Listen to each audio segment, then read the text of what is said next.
Hey, welcome back to Two Super Guys Trade Stocks. I am Dylan. And I'm Vinny, and today we're going to talk about whether or not the Fed pivot truly matters in terms of market breakout and the timing of such an occurrence.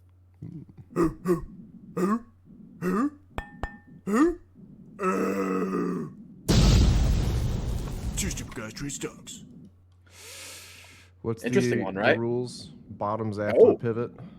Something? that's the real question of this video is how true is that statement?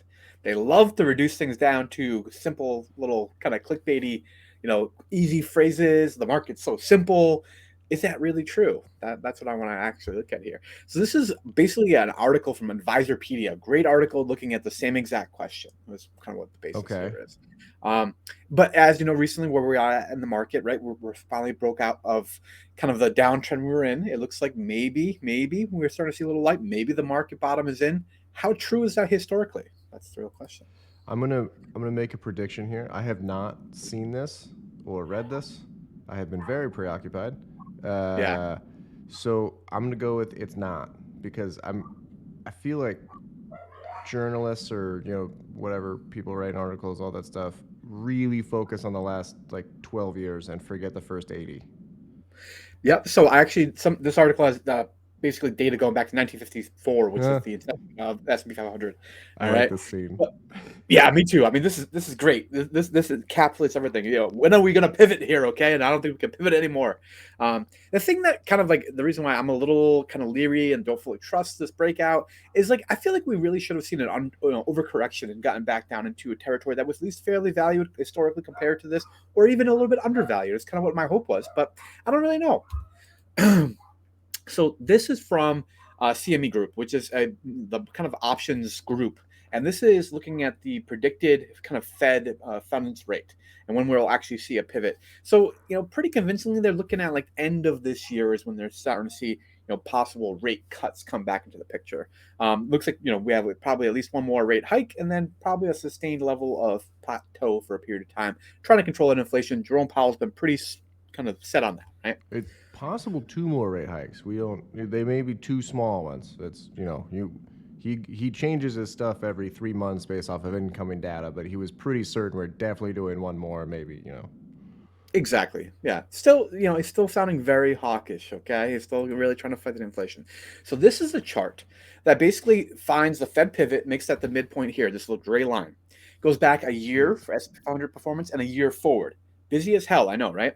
Then you have these little blue lines, which are showing you the market bottom for each cycle. All right. We've had a total of 10 kind of economic cycles, only 8 of which were like bear market cycles, right? Economic cycles, and then the bear market being 20% off the top. Got it. If you look at this, so you have 1, 2, 3, 4 that occurred before the Fed pivot where the market bottom was in. Then we have 1, 2, 3, 4, 5, 6 that were after the market bottom was in. And look at that pattern. Look how wide that is. Does that give you like, makes me feel all warm and fuzzy about timing the market?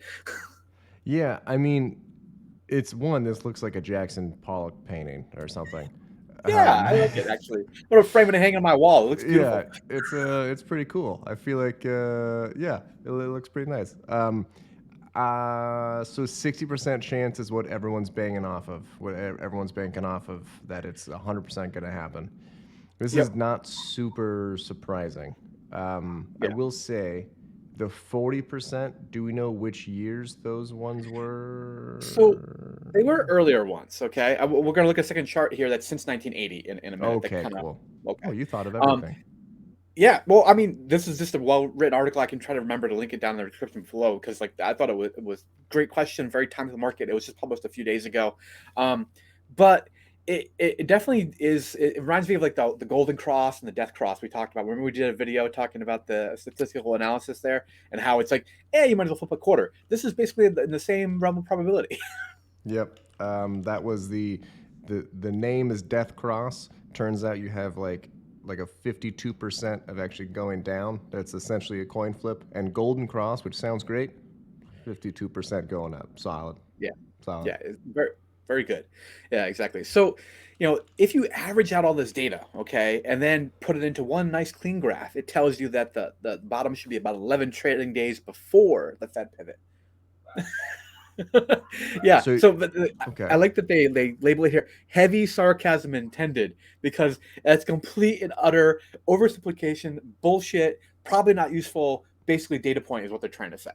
Yeah, because it's just that okay. That's actually pretty funny though. So if you take all the days based off when everything happened, you get 11 days before the Fed pivot, which is completely Yep. arbitrary because each individual situation is completely different. Yep, exactly. Exactly. That's another thing Chairman Powell has really talked about is that this is truly a unique economic time as far as, this cycle and controlling interest, inflation.